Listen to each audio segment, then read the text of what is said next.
Good morning all of you. आज हम करेंगे क्वेश्चन नंबर 3। ठीक है, 2 क्वेश्चन हमने इंपॉर्टेंट कर लिए हैं। तो आज हमारा है question, discuss the concept of Piaget's theory of cognitive development. ठीक है, संज्ञानात्मक विकास के बारे में एंड इसके स्टेजेस ऑफ कॉग्निटिव डेवलपमेंट। देखिए हिंदी में क्या क्वेश्चन बनता है, पियाजे का संज्ञानात्मक विकास का सिद्धांत, इसकी अवधारणा और संज्ञानात्मक विकास की अवधारणाओं की जो अवस्थाएं हैं उनके बारे में वर्णन कीजिए।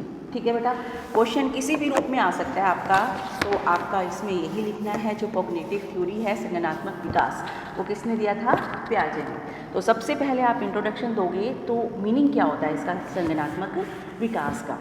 ठीक है, वैसे अगर हम देखते हैं तो हमारा जो ज्ञान है, ज्ञानात्मक और बोधात्मक जो विकास का कार्य होता है वो क्या होता है, ऐसी क्रियाओं से होता है जिसमें चिंतन, प्रत्यक्षीकरण और समस्या समाधान जो उसमें निहित होता है। ठीक है, क्या होता है, जो छोटे बच्चे होते हैं, जो बिल्कुल छोटे बच्चे होते हैं, वो क्या करते हैं, स्टार्टिंग में उनको कुछ नहीं पता होता। ठीक है, वो धीरे धीरे आंखें खोलते हैं, उनको जब इस दुनिया में आते हैं तो आंखें खोलते हैं, उनको पता चलता है आंखें खोल के कि अब हम लाइट की तरफ देखेंगे, लाइट की तरफ देख के वो ब्लिंकिंग करेंगे, मतलब छोटी वो क्या है, एक्टिविटी करते हैं। ठीक है, लेकिन बड़े होने के बाद हमें सब कुछ पता चल जाता है। तो बड़े होने के बाद हमें क्या है, सही क्या है, इमेजिनेशंस क्या होता है, ये सब क्या रियलिटी क्या होती है। ठीक है, तो हम मैच्योर हो जाते हैं तो उसके बारे में हमें पता चल जाता है। तो सबसे पहले हमने इसमें यही बताना है कि जो हमारा इंट्रोडक्शन क्या है, समझने की शक्ति, समृद्धि, तर्क शक्ति और बुद्धि का विकास। ठीक है, तो इसमें हमें यह बताना है कि जब बालक, अभी मैंने आपको बताया कि बालक जब जन्म लेता है उसके कुछ घंटों बाद ही उसमें ज्ञानात्मक जो क्रियाएं होती है, एक्टिविटी होती है, वो शुरू हो जाती है। ठीक है, जब बालक 30 घंटे का होता है तो उसकी क्या है, एक्टिविटी स्टेप बाय स्टेप बढ़ती रहती है। तो उसमें क्या होता है, जैसे आँख खोलता है, वो लाइट की तरफ देखता है तो वो क्या करता है, ब्लिंकिंग करता है, लाइट उसकी आँखों में लगती है, तो ये उसकी एक्टिविटी होगी है।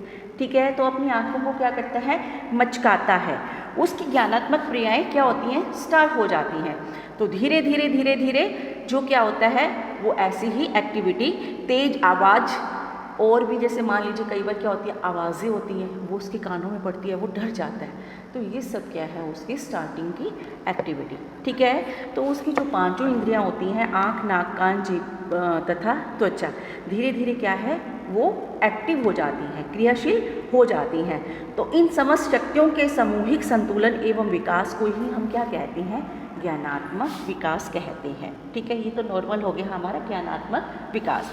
उसके बाद है मीनिंग ऑफ कॉग्निशन।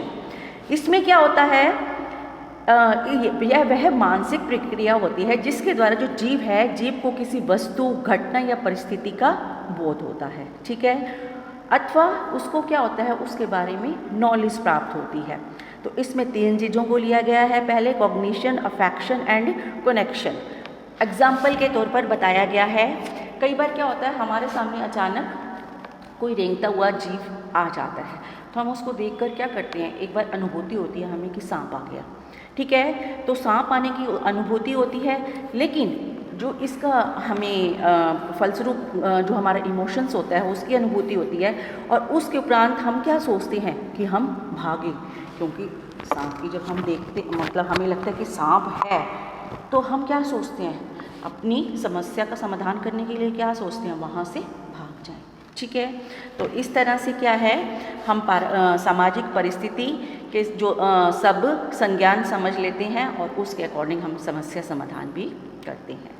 उसके बाद क्या है, जो व्यवहारवादी हमारे मनोवैज्ञानिक हैं, साइंटिस्ट हैं, उन्होंने संज्ञान के अस्तित्व को ही कई बार स्वीकार नहीं किया।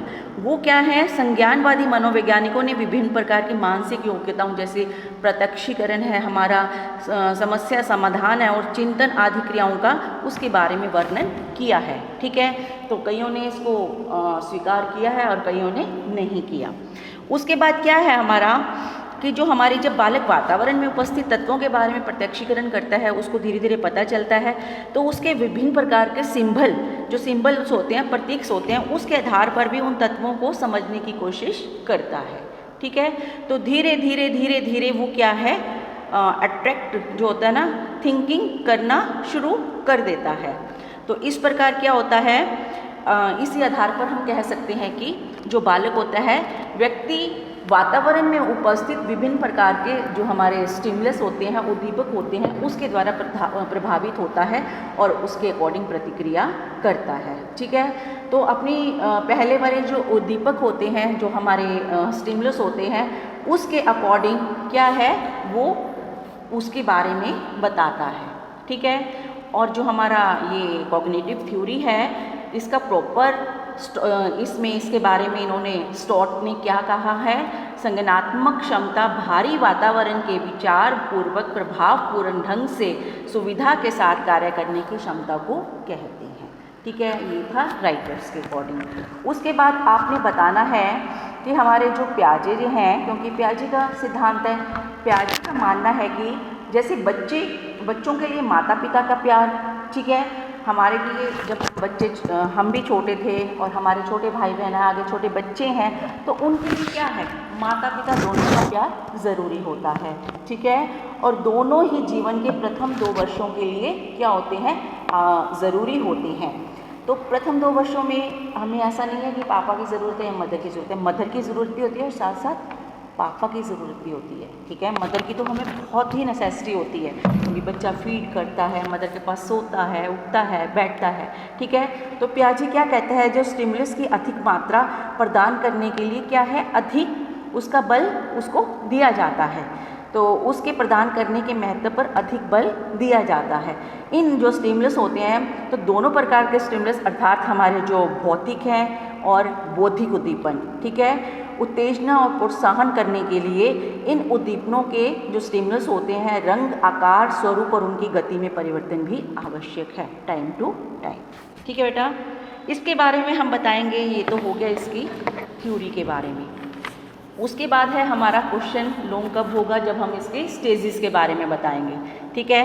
तो स्टेजेस क्या है, स्टेप बाय स्टेप इसकी 4 स्टेजेस है। सबसे पहले है सेंसरी मोटर पीरियड, ये फर्स्ट है। सेकंड है आपका प्री ऑपरेशनल पीरियड। थर्ड है आपका कंक्रीट ऑपरेशनल स्टेज। फोर्थ है आपका फॉर्मल ऑपरेशन स्टेज। तो हम स्टेप बाय स्टेप वैसे हम ये कर चुके हैं, लेकिन एक बार थोड़ा सा फिर रिवाइज कर लेते हैं हम। तो सबसे पहले है हमारी जो है सेंसरी मोटर पीरियड। ये क्या होता है, इसका टाइम पीरियड होता है 0 से 2 ईयर्स तक का। ठीक है। तो इस टाइम पीरियड में क्या होता है, पियाजे ने इस अवस्था को बहुत ही ज़्यादा इम्पॉर्टेंट बताया है। उन्होंने क्या कहा है कि जो ये अवस्था होती है, बच्चे के बौद्धिक विकास का आधार इस अवस्था में बनता है। ठीक है। तो ये जन्म के जो यह अवस्था जन्म से लेकर 2 वर्ष तक चलती है। इस अवस्था में क्या करता है, बच्चों की जो इंद्रियां होती हैं उसके अकॉर्डिंग, जैसे ध्वनियों, स्पर्श, रसों और गंधों का अनुभव प्राप्त बच्चा कर लेता है, उसको इस चीज़ के बारे में नॉलेज हो जाती है। और क्या है, जो हमारा बाहरी वातावरण है और इंद्रियों के मध्य जो आपस में आदान प्रदान होता है, उसके बारे में भी क्या है, वो मानसिक क्रियाएं घटित जो होती हैं उसके बारे में भी बच्चा बिना भाषा के समझ लेता है। ठीक है। तो इसमें क्या होता है, जैसे हम कई बार क्या होता है, बच्चा क्या करता है, अपनी इंद्रियों के द्वारा सोचता है, महसूस करता है। जैसे वस्तुओं को एक बार टकटकी लगा कर देखता रहता है, कोई चीज़ उसे अच्छी लगती है तो उसको टकटकी लगा कर देखता रहेगा। भूख लगने पर क्या करेगा, वो रोने लग जाएगा। ठीक है। रोएगा तभी माँ को पता चलता है कि बच्चे को भूख लगी है। तो ये सभी क्रियाएँ क्या होती हैं, उसकी बौद्धिक क्रियाएं होती हैं। ठीक है बेटा। तो इस प्रकार धीरे धीरे धीरे धीरे 6 से 8 महीने की आयु में जब बच्चा और अच्छा सीख जाता है और नई नई जो उद्दीपन है, स्टिमुलस होते हैं, उसको ढूंढना शुरू कर देता है। बैठना बच्चा और क्रोइंग, रेंगना सीख जाता है, क्रोइंग करता है, रोता है थोड़ा, तो वह और एक कमरे से दूसरे कमरे तक भी आसानी से रेंगते हुए पहुंच जाता है। जैसे बच्चा गुडलियाँ चलता है तो उससे भी आसानी से बच्चा एक कमरे से दूसरे कमरे तक पहुंच जाता है। तो एक्टिविटी क्या है, स्टेप बाय स्टेप थोड़ा थोड़ा बड़ा होता रहता है, उसके अकॉर्डिंग एक्टिविटी भी इसकी चेंज होती रहती है। उसके अकॉर्डिंग एक्टिविटी भी बच्चा नई नई करता है। ठीक है। तो लगभग 9वें महीने में बच्चा क्या होता है, ऑब्जेक्ट परफॉर्मेंस जो होता है उसका स्थायीपन, उसके बारे में विकास करता है। और ऐसी योग्यता जो बच्चे को यह अनुभव कराए कि कोई भी दृष्टि से बाहर होने पर वो विद्यमान होती है। मान लीजिए कई बार क्या होता है कि बच्चा जो धीरे धीरे एक्टिविटी करता है, कई बच्चे फास्ट करते हैं और कई बच्चे थोड़ा धीरे करते हैं, ठीक है। और उसके बाद क्या करते हैं, 12 महीने से आगे 24 महीने तक, मतलब 2 ईयर्स तक का प्रोग्राम है। उस अवस्था में बच्चे क्या है, बच्चा जो भाग लेता है, मध्य भाग में बच्चा चलना, बोलना, तर्क करना थोड़ा थोड़ा सीख जाता है, ठीक है। तो इस अवस्था में वह अपनी माँ को ढूंढता फिरता है, रेंगता फिरता है और उसकी अपनी माँ का पीछा करता है, ठीक है। तो इस प्रकार 2 वर्ष की आयु तक बच्चा अपनी दादी, माता पिता, दादा, भाई बहन, टीवी कार्यक्रमों और भी जो घटनाएं होती हैं उनके बारे में नॉलेज गेन कर लेता है, ठीक है। और चिंतनशील हो जाता है, चलने लग जाता है, काफ़ी वर्ड्स बोलता है, दादा दादी, मामा मामी जो भी उसको थोड़ा उसकी एक्टिविटी के साथ जो जुड़ जाती हैं। इस प्रकार क्या है, ये हमारी एक्टिविटी स्टेप बाय स्टेप बच्चा सीखता है, ठीक है। तो पियाजे की जो ये फर्स्ट स्टेज है, उसके अंत तक बच्चे अपनी जो इंटरेस्ट चीज़ों को और विश्व की रुचि में अंतर उसको पता चल जाता है कि उसके लिए क्या चीज़ें ज़रूरी हैं। मान लीजिए टॉयज़ होते हैं, या 2 इयर्स का हो गया बच्चा, वो कलर्स देख रहा है, उसको थोड़ा थोड़ा पहचान हो जाती है, तो इसलिए क्या करता है बच्चा, अपनी एक्टिविटी फास्ट कर लेता है, ठीक है, इन 2 इयर्स में। तो उसको अंतर महसूस होने लग जाता है थोड़ी थोड़ी चीज़ों में, कलर्स में। तो इस अवस्था में बच्चे की भाषा और उसकी विचार प्रक्रिया का प्रारंभ हो जाता है, ठीक है। उसको बोलने का पता चल जाता है कि क्या बोलना है, कैसे बोलना है। तो ये तो था आपका फर्स्ट स्टेज।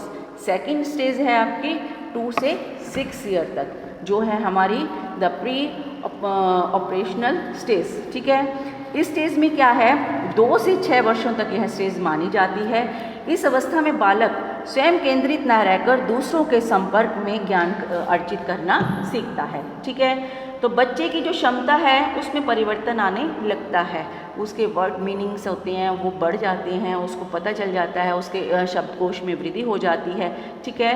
फॉर एग्जाम्पल, एक बच्चा क्या है, मान लीजिए एक बालक विद्यालय में होने वाले उत्सव को, ठीक है, मान लीजिए उसके स्कूल में उत्सव है, फंक्शन है स्वतंत्रता दिवस का। स्वतंत्रता दिवस कब मनाया जाता है, 15 अगस्त को। तो बच्चा यह तो जानता है कि फंक्शन है, किंतु यह किस लिए मनाया गया है इस बात का उसको नहीं पता होता। तो इस प्रकार इस उम्र के बालक खिलौनों की वास्तविकता है उसको मानते हैं, तरह तरह की बिना सिर पैर की बातें भी करते हैं, अकेले घंटों बैठे सोचते रहते हैं, अपने में ही खोए रहते हैं। तो पियाजे ने इसे कलेक्टिव मनोरोग भी कहा है। तो इस प्रकार यथार्थ का उनके लिए विशेष महत्व नहीं होता, वो रियलिटी से जुड़े नहीं होते। इस कारण से जो ये होते हैं बच्चे, वो क्या होते हैं, अभी ज़्यादा मैच्योर नहीं होते, ठीक है। इस जो ईयर्स के बच्चे होते हैं उनको मान लीजिए क्या कहा जाता है, इस अवस्था में जो बच्चे अधिक सामाजिकृत सोशलाइज्ड होते हैं वो धीरे धीरे प्रारंभ करना शुरू कर देते हैं। पियाजे ने जो इसको कहा है तो उसमें एक उन्होंने एग्जाम्पल बताया है। तो यथार्थ का उनके लिए जैसे कोई महत्व नहीं होता, उनको रियलिटी के बारे में नहीं पता होता। तो इसी कारण से कई बार बच्चे क्या होता है, एक चौड़ा जार होता है और एक लंबा जार होता है, ठीक है। जार उसमें हम क्या करते हैं, मिल्क डालते हैं। तो जो चौड़ा होता है उसमें उसकी लंबाई कम है, चौड़ा ज़्यादा है, ठीक है, उसमें मिल्क क्या होगा, नीचे ही रह जाएगा। और जो लंबा ज़्यादा होगा, चौड़ा कम होगा, उसमें मिल्क क्या हो जाएगा, उसकी जो ज़्यादा जो होता था क्वांटिटी में वो ऊपर पहुंच जाएगा। तो बच्चा क्या कहेगा, उसको लगता है जो मिल्क लंबे वाले जार में है वो ज़्यादा है, तो वो कहेगा मुझे तो यही पीना है ज़्यादा वाला, ठीक है। तो बच्चे को नहीं पता होता कि उन दोनों में सेम मिल्क है, लेकिन वो लंबे वाला जो जार होता है उसका मिल्क लेना पसंद करता है, क्योंकि उसको पता नहीं होता कि किसमें ये दोनों बराबर हैं, ठीक है। उसके बाद आती है आपकी थर्ड स्टेज। थर्ड स्टेज आती है आपकी कंक्रीट प्रेशनल स्टेज। इसमें क्या है, 7 से 12 वर्ष तक इसमें काउंट की जाती है ये स्टेज। तो इस अवस्था में बच्चे अधिक व्यवहारशील और यथार्थवादी हो जाते हैं। उनको पता चल जाता है कि सही क्या है, रियलिटी क्या है। वे सत्य को समझ लेते हैं। अब क्या होता है, उनके सामने दो घटनाओं या वस्तुओं के बीच में जो भी समानता या विभिन्नता होती है उसको वो जल्दी समझ सकते हैं।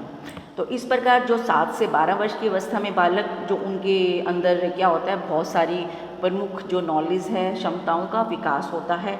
ठीक है, तो इसको क्या कहते हैं, इसमें पियाजे ने इसके बारे में निम्न प्रकार से इसको बताया है। कंजर्वेशन, कंजर्वेशन में क्या होता है, उस ज्ञान की जो कोई पदार्थ रूप में परिवर्तित हो जाने की मात्रा, संख्या, ठीक है, भार, आइटम, उनको क्या है, बच्चे को इस बारे में नॉलेज हो जाती है। उसको शेप्स के बारे में पता चल जाता है, ये ओरल शेप है, ठीक है, ये रेक्टेंगल है। तो धीरे धीरे क्या है, इस उम्र में बच्चों को काफ़ी चीज़ों का ज्ञान हो जाता है। और क्या बताया गया है इसमें, एक जो हमने पहले अभी बच्चों वाला एग्जाम्पल किया था कि 2 जार लेते हैं, इसमें जो हमारे पियाजे ने इन्होंने बताया है कि बच्चा क्या करता है कि पियाजे ने विभिन्न अवस्थाओं में बालक को सामने क्या रखे, 2 शीशे के जार रखे, जैसे हमने पिछली अवस्था में रखे थे। एक क्या है, लंबा है, चौड़ाई कम है, एक चौड़ा है, उसकी लंबाई कम है। तो हमने उसमें दूध इक्वल डाल दिया, लंबे वाले में भी दूध डाल दिया और चौड़े वाले में भी दूध डाल दिया। तो इस उम्र का बच्चा समझ जाएगा कि दोनों शीशे के जार में दूध बराबर है। ठीक है, पहले स्टेज में वो नहीं समझा था। तो इस प्रकार कंजर्वेशन की क्षमता है वो 7 से 12 वर्ष के बालकों में पाई जाती है। उसको न्यूमेरिक्स, ठीक है, क्लासिफिकेशंस, हर चीज़ का उसके बारे में पता चल जाता है। नेक्स्ट है आपकी 4th स्टेज। 4th स्टेज क्या है आपकी, 12 वर्ष के बाद शुरू होती है। ये है आपकी फॉर्मल ऑपरेशन स्टेज। इस स्टेज में क्या करते हैं, इस अवस्था में बच्चा 12 वर्ष के बाद की जो आयु होती है वो इसमें काउंट होती है। इसमें बच्चे की जो अवस्था है, बालक के भीतर जो सबसे अधिक महत्वपूर्ण विशेषता विकसित होती है उसे तार्किक चिंतन की क्षमता। इसके बारे में क्या है, सभी समस्याओं का जो वो तर्कपूर्ण समाधान कर सकता है, उसको पता चल जाता है कि मुझे अपनी समस्याओं का समाधान कैसे करना है। ठीक है, क्योंकि वो मैच्योर हो जाता है, थोड़ा सा उसको पता चल जाता है। इस अवस्था में बालक अन्य वस्तुओं के अतिरिक्त विचारों के संबंध में भी अधिक क्या है, चिंतनशील रहता है। तो इस अवस्था को हम नॉर्मल और अपने जो नेचुरल होती है उसको इमेजिनेशन सिचुएशंस के अकॉर्डिंग अपने आप जैसे होता है कि वो थोड़ा सीख जाता है। और क्या करता है, विभिन्न प्रकार की घटनाओं के साथ संबंध में नई नई हाइपोथेसिस बनाकर उन्हें जो होता है सत्य सिद्ध करने की कोशिश करता है। कई बार क्या होता है, हम सोचते हैं ऐसा ये होगा, इसके बारे में ऐसा होना चाहिए, उसके बारे में हम इमेजिनेशन शुरू कर देते हैं, फिर हम सोचते हैं इसको हम पूरा कैसे करें। ठीक है, तो ये ऐसा होना चाहिए। तो बच्चा इस उम्र में ये सब चीज़ें करना सीखता है। ठीक है, और विभिन्न प्रकार की घटनाओं के बारे में नई नई हाइपोथेसिस बनाता है। और क्या है, इस अवस्था के अंतर्गत बालकों में वास्तविकताओं और अवास्तविकताओं को समझने की योग्यता विकसित हो जाती है कि आपकी रियलिटी क्या है और जो रियलिटी नहीं होती उसके बारे में। तो पियाजे के अकॉर्डिंग किशोर इस चरण से गुजरता है और इसमें वह बहुत सारी विचारों की पूरी शक्ति खर्च करता है और अपने शानदार भविष्य की कल्पना करता है। ठीक है, तो इसमें तार्किक चिंतन की क्षमता का विकास होता है, समस्या समाधान की क्षमता का विकास होता है, वास्तविक और अवास्तविक अंतर के बारे में बच्चा समझता है। मेन इसके बाद में हम कर रहे हैं कि मेन इसमें क्या क्या है। ठीक है, परिकल्पनाओं को विकसित करने की क्षमता होती है, उसमें विचार के संबंध में विचार करने का अमूर्त जो चिंतन होता है उसकी क्षमता होती है। ठीक है, तो ये सब चीज़ें हमारी इसकी 4th स्टेज में हैं। तो लास्ट में हम कह सकते हैं कि बच्चे की तार्किक चिंतन और नए नए विचारों का उदय, तकनीकों को समझने की लगन, ठीक है, उसमें दृढ़ इच्छा उत्पन्न होती है। इस प्रकार से हम बालक का जो विकास है यह दृढ़ इच्छा शक्ति वाले और प्रत्येक कार्य को समझ कर करने वाले नागरिक के रूप में होता है। और लास्ट में हम कंक्लूजन में डाल सकते हैं ये चारों प्यासे की क्या हैं, अवस्थाएं हैं, और इसके बारे में ये सब चीज़ें हमने की है। ठीक है, तो ये था आपका पियाजे का क्वेश्चन, कॉग्निटिव थ्योरी एंड उसकी स्टेजेस। Thank you.